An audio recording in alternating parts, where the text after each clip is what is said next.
सालों में डिजिटल लेन देन में कई गुना बढ़ोतरी दिखी है। Ministry of electronic and IT के आंकड़े बताते हैं कि 2020-21 के मुकाबले 2021-22 में 33% ज्यादा डिजिटल ट्रांजैक्शन हुए हैं और एनपीसीआई के मुताबिक यूपीआई के इस्तेमाल में ऐसी रफ्तार पकड़ी है कि इसमें साल दर साल 111% की बढ़त दर्ज हुई है। अप्रैल 2021 में जहां 264 करोड़ यूपीआई ट्रांजैक्शन हुए थे, तो वहीं अप्रैल 2022 में यह आंकड़ा 558 करोड़ को क्रॉस कर चुका है। और आज शायद ही कोई ऐसा स्मार्टफोन यूजर होगा जो अपने फोन के जरिए डिजिटल पेमेंट नहीं कर रहा है। लेकिन डिजिटल पेमेंट करना जितना आसान है, इसके साथ उतने ही खतरे भी जुड़े हुए हैं। आपको बेहद सतर्क रहने की जरूरत है, क्योंकि बात आपके पैसों से जुड़ी हुई है। अपने डिजिटल ट्रांजैक्शन को कैसे बनाएं ज्यादा सेफ, इस पर बात करने के लिए आज मेरे साथ हैं पीसीआई सिक्योरिटी स्टैंडर्ड काउंसिल के associate director Nitin Bhatnagar. Thank you so much Nitin, आपने मनी 9 के लिए वक्त निकाला। नितिन, अब डिजिटल पेमेंट इतने तरीके से और इतने आसानी से हो जाते हैं। हमारे पास एक सीक्रेट पिन आता है, हम यूपीआई पिन के जरिए पेमेंट कर देते हैं। वॉलेट में कैश है या नहीं, इससे कोई मतलब नहीं है। क्यूआर कार्ड स्कैन करके पेमेंट हो जाता है, कार्डलेस पेमेंट हो रहे हैं, ढेर सारे वॉलेट है। कम से कम 20 तरह के डिजिटल पेमेंट है जो नितिन ने मुझे बताया। तो इनका इस्तेमाल करते वक्त आप कौन सी वो सावधानी है, किन गलतियों से बचने के लिए कहते हैं, क्या नहीं करना चाहिए जब हम डिजिटल पेमेंट कर रहे हैं? देखिए प्रियंका, यहाँ पे ये जानना बहुत जरूरी है आपके कंज्यूमर्स के लिए और यूजर्स के लिए कि ये फ्रॉड्स होते कैसे हैं। हर फ्रॉड का एक सिंगल पॉइंट होता है फिशिंग अटैक। फिशिंग अटैक हम काफी बात भी कर चुके हैं इसके बारे में पहले, और मैं दोबारा से आपके यूजर्स को बताना चाहता हूँ। फिशिंग अटैक एक तरीके का अटैक होता है जहां आपकी पर्सनल इंफॉर्मेशन को स्टील किया जाता है, जैसे आपके लॉगिन क्रेडेंशियल्स, आपके डेबिट क्रेडिट कार्ड के नंबर, आपकी इंफॉर्मेशन, और किस तरीके से आपसे ली जाती है। अटैकर आपको एक ट्रस्टेड एंटिटी बन के आता है आपके सामने, आपको ऐसा फील कराता है कि वो ही उस कंपनी से बात कर रहा है, और आपको इतना कन्विंस कर लेते हैं वो आपको कि आप उनके द्वारा सेंड किए गए ईमेल्स या कोई मैसेजेस या कोई इंस्टेंट मैसेजेस आपके सोशल मीडिया पे या कोई टेक्स्ट मैसेज, आप उनको क्लिक करते हैं, और उनको क्लिक करने के बाद जो आपके साथ होता है, आप सारी की सारी अपनी पर्सनल आइडेंटिफाइड इंफॉर्मेशन वो आप सब रिवील करना शुरू कर देते हैं। सो ये स्टार्टिंग पॉइंट होता है, चाहे कोई सा भी फ्रॉड हो, किसी भी पेमेंट फॉर्म को लेके हो या किसी भी किसी की पर्सनल इंफॉर्मेशन को स्टील करना हो, तो ये एक प्राइमरी मोडस ऑफ ऑपरेंडी होता है किसी भी साइबर क्रिमिनल के लिए। राइट। अब इनसे बचने के लिए क्या करना चाहिए? इनसे बचने के लिए मैं आज आपके शो में जितनी बातें करूंगा, हर चीज के आपको 3 पॉइंट्स बताऊंगा, जिससे कि आपके यूजर्स को ये पता रहे कि क्या वो पहली 3 चीजें हैं जिनका उनको ध्यान रखना है। सो पहली चीज आपको जो ध्यान रखनी है, क्योंकि देखिए कोविड के बाद ऐसा हुआ है कि हम सब घर से काम करना शुरू किए, हमारे पर्सनल डिवाइसेस और हमारे प्रोफेशनल डिवाइसेस एक हो गई। हमने कभी ये नोटिस नहीं किया कि हम जब अपने पर्सनल काम को और अपने प्रोफेशनल काम को मिक्स करते हैं, तो यहाँ पे अटैकर्स आपको टारगेट करने की पूरी कोशिश करते हैं। तो अब आपको आज अगर आप ये देख रहे हैं, शो सुन रहे हैं मेरे को, तो आप ये ध्यान रखिए, आपको अपनी पर्सनल डिवाइसेस और अपनी प्रोफेशनल डिवाइसेस को सेपरेट करना है। कभी भी अपने प्रोफेशनल और पर्सनल डिवाइसेस को at least not the professional devices, personal devices, but professional devices को कभी भी आप फाइनेंशियल ट्रांजैक्शन करने के लिए यूज ना करें, क्योंकि लार्जली जो हैकर्स होते हैं, जो अटैकर्स होते हैं, वो कॉर्पोरेट वर्ल्ड को और बिजनेस को ज्यादा टारगेट करने की कोशिश करते हैं, और उसके वजह से आपका पर्सनल डेटा भी कॉम्प्रोमाइज होने के चांसेस बहुत ज्यादा हो जाते हैं। दूसरी इंपॉर्टेंट चीज जो आपको ध्यान रखनी है यहाँ पे, पासवर्ड हाइजीन। आपके जो पासवर्ड हाइजीन होने चाहिए बहुत ही स्ट्रांग होने चाहिए। आपको अपने कंप्यूटर के पासवर्ड्स को चेंज करते रहना चाहिए, चाहे वो आपके ऑपरेटिंग सिस्टम का हो, सिक्योरिटी सॉफ्टवेयर आप यूज कर रहे हो, कोई आप पेमेंट सॉफ्टवेयर यूज कर रहे हो, सर्वर है, मॉडेम्स हैं आपके घर में, राउटर्स हैं, उन सबके पासवर्ड्स को आपको बहुत ही फ्रिक्वेंटली चेंज करते रहना चाहिए। उनको स्ट्रांग पासवर्ड बनाइए जिससे कि कोई गैस ना कर सके। फॉर एग्जाम्पल, जब आप घर के अंदर कोई मॉडेम लगाते हैं तो आप उसके डिफॉल्ट पासवर्ड आते हैं। कोई भी टेलीकॉम प्रोवाइडर जब आपको कोई डिवाइस देता है, मॉडेम देता है आपके घर में इंस्टॉल करने के लिए, राउटर देता है आपको इंस्टॉल करने के लिए, उनका एक डिफॉल्ट पासवर्ड होता है, उसको इमीडिएटली चेंज करिए। कभी भी उसको वही पासवर्ड मतलब बहुत आसान बातें आप बता रहे हैं नितिन, जो हम शायद नजरअंदाज कर देते हैं। चलिए, तो 2 बातें हो गई कि आप अपने प्रोफेशनल जो भी इक्विपमेंट है उसमें पर्सनल ट्रांजैक्शन नहीं कीजिए, पासवर्ड स्ट्रांग रखिए, और तीसरा पॉइंट तीसरा लास्ट इंपॉर्टेंट पॉइंट है टू फैक्टर ऑथेंटिकेशन। सो टू फैक्टर ऑथेंटिकेशन को हमेशा अपने पासवर्ड्स के साथ रिलाई करें। सो पासवर्ड्स एक एस्पेक्ट है, पासवर्ड के ऊपर का एक लेयर होता है मल्टी फैक्टर ऑथेंटिकेशन। अगर आप मल्टी फैक्टर ऑथेंटिकेशन यूज करते हैं तो हैकर्स के पास अगर आपके क्रेडेंशियल्स चले भी जाते हैं, जब तक आप उनको मल्टी फैक्टर ऑथेंटिकेशन के थ्रू ऑथराइज नहीं करेंगे कोई भी ट्रांजैक्शन किसी भी तरीके का, या आपके ईमेल को लॉगिन करने का हो, चाहे वो फाइनेंशियल ट्रांजैक्शन हो, किसी वॉलेट को एक्सेस करने का एक्सेस करने की कोशिश की जा रही हो, तो टू फैक्टर ऑथेंटिकेशन आपको हैकर से बचाएगा, जिससे कि आपकी कोई भी और इंफॉर्मेशन हैकर्स तक ना जा सके। राइट। इनफैक्ट नितिन ने जो भी बातें बताई है, मैं एडमिट करना चाहूंगी कि मैं खुद ही अभी कुछ दिन पहले एक हैकिंग का शिकार हुई थी। मेरा सोशल मीडिया अकाउंट हैक हो गया था और नितिन ने जो जो बताई गलतियां वो मैं कर रही थी। तो आई एम श्योर अगर मैं ये एडमिट कर रही हूँ तो आप लोग भी शायद स्क्रीन के उधर सर हिला रहे होंगे कि हमसे ये गलती हुई है। नितिन, अब बात उठती है आधार की। हमने इस वीकेंड में देखा आधार को लेकर के जो है, कभी हमने देखा कि मिनिस्ट्री ऑफ आईटी ने कई सारे प्रेस नोट लाए, बदलाव किए। अब आधार को लेकर के किस तरह की सावधानी बरतने के लिए आप कहते हैं? कई जगह पर आधार की डिमांड की जाती है और लोग तुरंत आधार कार्ड दिखा रहे हैं, उसकी फोटोकॉपी दे रहे हैं।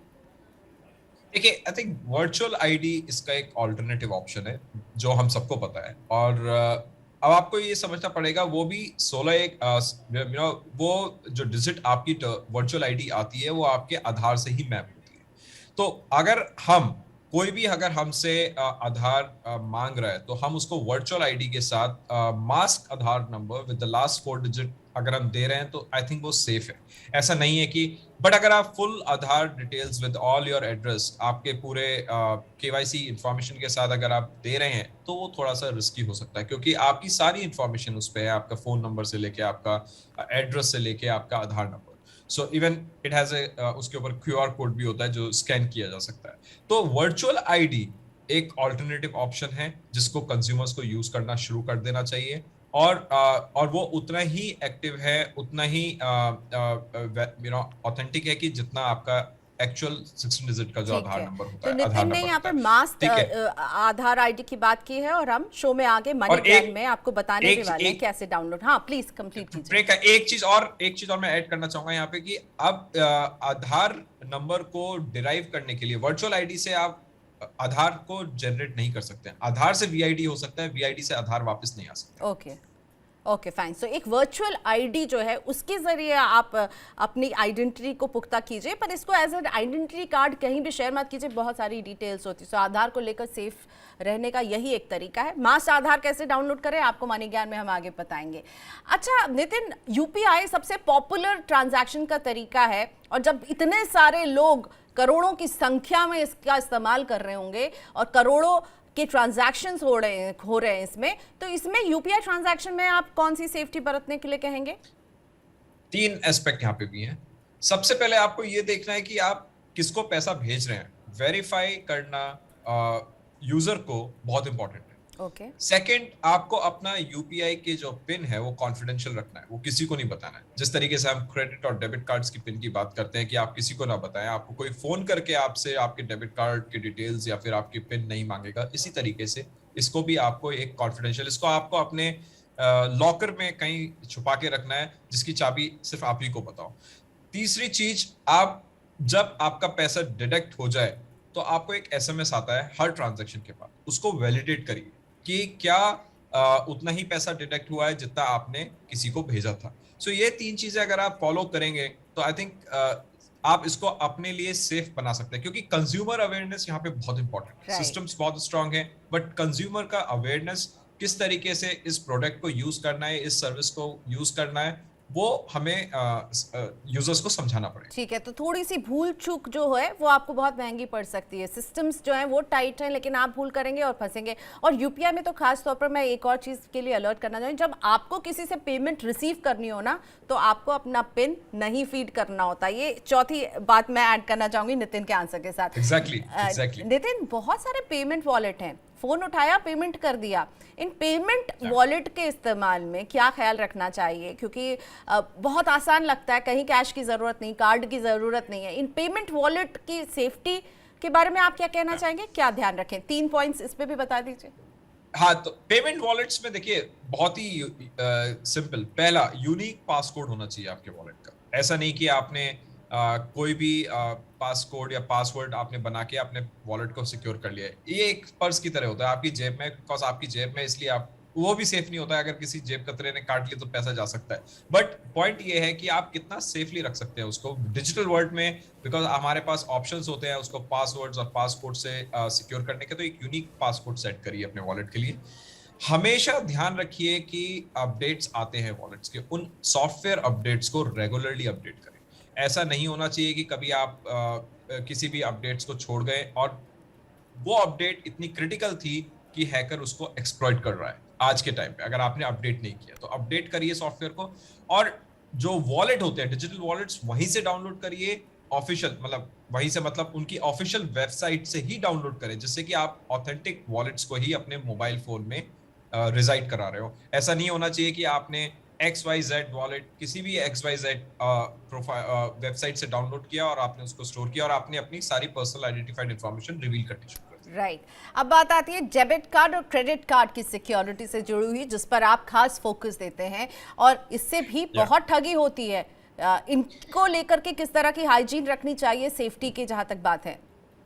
देखिए पासवर्ड्स मैंने आपको बताया, पासवर्ड्स पासकोड, आई थिंक ये बहुत ही क्रिटिकल होता है किसी भी मतलब अपने ईयर ऑफ बर्थ को आप पासकोड नहीं बनाएंगे, थोड़ा सा कॉम्प्लिकेटेड। ऑब्वियसली आई थिंक इसको पास फ्रेज, आप अभी नया कॉन्सेप्ट है पास फ्रेज का, पास फ्रेजेस आप यूज कर सकते हैं। आप कोई भी, आप जो डे टू डे में नहीं, बट कोई भी पास फ्रेज, कोई फिल्म मूवी का डायलॉग हो, just to make it more easy, not easy for somebody to जज कि क्या हो सकता है आपका पासवर्ड। तो ये सारी चीजें आपको ध्यान रखनी बहुत जरूरी है। ठीक है, दूसरी चीज क्या होता है ना कि प्रियंका, यहाँ पे स्किमिंग अटैक्स और ज्यादा होते हैं। स्किमिंग अटैक्स जब आप पेट्रोल पंप पे होते हैं या फिर आप किसी रेस्टोरेंट में जाते हैं, जब आप कार्ड यूज करते हैं, तो आप यूजुअली टेंडेंसी होती है कि कोई आता है, आप उसको मशीन लेते हैं, आप कार्ड स्वाइप करते हैं या करवाते हैं। बट आप जब कार्ड दे देते हैं कि वेटर को कि आप जाओ मेरा कार्ड स्वाइप करके लेके आओ, आप वहां रिस्क ले रहे हैं, क्योंकि हो सकता है कि वो डबल स्वाइप करके आपका कार्ड को स्किप कर ले, सो आपकी डिटेल्स वहां जा सकती है। अब अकाउंट टेक ओवर एक नया अटैक जो कि काफी क्रिटिकल हो गया है इंडस्ट्री में। अकाउंट टेक ओवर, जहां आपके अकाउंट्स को टेक ओवर किया जाता है, आपके पर्सनली आइडेंटिफाइड इंफॉर्मेशन को लीक करके, जब आप फिशिंग अटैक के थ्रू अटैकर के टारगेट में आ जाते हैं, तो आपकी पर्सनल आइडेंटिफाइड इंफॉर्मेशन यूज करके वो कॉल करते हैं कार्ड ऑर्गेनाइजेशंस को, और वहां से आपके इंफॉर्मेशन निकालने की कोशिश की जाती है और आपके अकाउंट को टेक ओवर कर लिया जाता है, आपको पता भी नहीं लगेगा। सो ये बहुत क्रिटिकल होता है। राइट। देन आपके स्किमिंग अटैक्स में ही आपका ई कॉमर्स स्किमिंग भी होता है, जो कि बहुत ही क्रूशल होता है। जब आप ई कॉमर्स वेबसाइट्स पे पेमेंट ट्रांजैक्शन कर रहे होते हैं, कार्ड स्टोर करके या फिर कार्ड नंबर्स को डाल के, उनके पिन वगैरह को डाल के जब आप एक्सेस करने की या पेमेंट करने की कोशिश कर रहे होते हैं मर्चेंट्स वेबसाइट पे, तो भी वहां पे आपके साथ स्किमिंग अटैक, जो कि काफी प्रोमिनेंट था कोविड के टाइम में, जिसको हम मेज कार्ड अटैक भी बोलते हैं। सो मेज कार्ड अटैक वर्नरेबिलिटीज को आइडेंटिफाइड करता है सिस्टम ई कॉमर्स प्लेटफॉर्म्स की, और आपके डिटेल्स उस वर्नरेबिलिटी के वजह से हैकर्स के पास चले जाते हैं, आपको पता भी नहीं लगता है। तो यहाँ पे थोड़ा सा क्रिटिकल ये हो जाता है, जब आप ऑनलाइन पेमेंट ट्रांजेक्शन कर रहे हो, तो आप ये देखिए कि क्या वो ऑर्गेनाइजेशंस इंडस्ट्री बेस्ट प्रैक्टिसेस और स्टैंडर्ड्स क्या मुझे कार्ड सेव नहीं करना चाहिए ई कॉमर्स प्लेटफॉर्म्स पर? आई एम नॉट सेइंग कि कार्ड स्टोर नहीं करना चाहिए, सेव नहीं करना चाहिए, बट पॉइंट यहाँ पे ये है कि आपको उन वेबसाइट्स की ऑथेंटिसिटी को चेक करके ही अपने ट्रांजैक्शंस करने चाहिए। जैसे वो स्टैंडर्ड्स फॉलो कर रहे हैं, डेटा सिक्योरिटी के स्टैंडर्ड्स फॉलो कर रहे हैं, जैसे PCI सिक्योरिटी स्टैंडर्ड्स हैं, क्या वो एडहेयर कर रहे हैं, क्या वो बेस्ट प्रैक्टिसेस को फॉलो कर रहे हैं। बिकॉज अगर आप देखें तो RBI के पेमेंट सिक्योरिटी कंट्रोल्स के गाइडेंस को अगर आप देखें तो RBI भी रेफरेंस करता है इस PCI स्टैंडर्ड्स को, जहां पे वो कहता है कि इशूअर्स और एक्वायरर्स को स्टैंडर्ड्स को फॉलो करना। यानी आप जहां पर भी कार्ड का इस्तेमाल कर रहे हैं उसके जरा क्रेडेंशियल चेक कीजिए। और एक बात जो नितिन ने कही कि हम पेट्रोल पंप में भी कई बार होता है, रेस्टोरेंट में भी, कि कार्ड दे देते हैं तो स्किमिंग का डर होता है, तो उससे आपको सावधान रहना। अकाउंट टेक ओवर से सावधान रहना, जिसमें आपको लिंक्स पर क्लिक करना जो है, ये शुरुआत में भी नितिन ने ये बात कही थी, इसको मैं फिर से हाईलाइट करूंगी। नितिन, एक और बात है, आजकल QR कोड के जरिए हम पेमेंट कर रहे हैं। फल वाला भी जो है वो QR कोड ले लेता है, एक रिक्शा वाला भी ले लेता है, एक पान दुकान वाला भी ले लेता है। ये सुरक्षित है ना? मतलब हम फटाक से स्कैन करते हैं QR कोड और पेमेंट करते हैं, इसमें कोई सावधानी? देखिए आई थिंक सावधानी यहाँ पे सिर्फ इतनी है कि आप अपने जिसको भी आप पेमेंट कर रहे हैं आप उसको वैलिडेट कर लें। कहीं ऐसा ना हो कि किसी ने क्यूआर कोड स्वैप कर दिया हो, उसके अकाउंट में ना जाने के बजाय किसी और के अकाउंट में चला गया। देखिए अभी आप फल वाले की बात कर रहे हैं या आप रिक्शा की बात कर रहे हैं, तो यहाँ पे उनके पास डिवाइसेस तो होती नहीं है कि जहाँ पे आपने पेमेंट किया और एकदम से उन्होंने बोला कि आपके पास से मुझे इतना पेमेंट रिसीव हो गया है। सो आप वैलिडेट करिए, उस मर्चेंट से चेक करने के लिए बोलिए कि उसके पास पैसा आया है नहीं आया है, जो क्यूआर कोड वो दे रहा है क्या वो सही है। सो ये बेसिक हाइजीन है। हमें ही एज ए कंज्यूमर अवेयर होना पड़ेगा कि हम कहाँ पे क्यूआर स्कैन कर रहे हैं, क्या वो सही क्यूआर स्कैन कर रहे हैं, समझदारी से सामने वाले से पूछ के मर्चेंट से कि हाँ यही मेरा क्यूआर स्कैन है क्या। अगर मोबाइल नंबर है तो आप मोबाइल नंबर से वैलिडेट कर लीजिए अपने मोबाइल में कि हाँ यही मर्चेंट है, इसी को मैं पेमेंट कर रहा हूँ। ये बेसिक हाइजीन है, इसके लिए कुछ और टिप्स नहीं होंगे, बट हाँ अपना आप ही आपको वैलिडेट करना है, आप जिसको पेमेंट कर रहे हैं वो सही कर रहे हैं या नहीं कर रहे हैं, करने के बाद एक बार वैलिडेट कर लीजिए। राइट तो जागते रहिए, जो भी आप ट्रांजैक्शन कर रहे हैं डिजिटल पेमेंट का, उसको लेकर के जागते रहिए, सतर्क रहिए, तभी आप बड़े फ्रॉड से बचेंगे।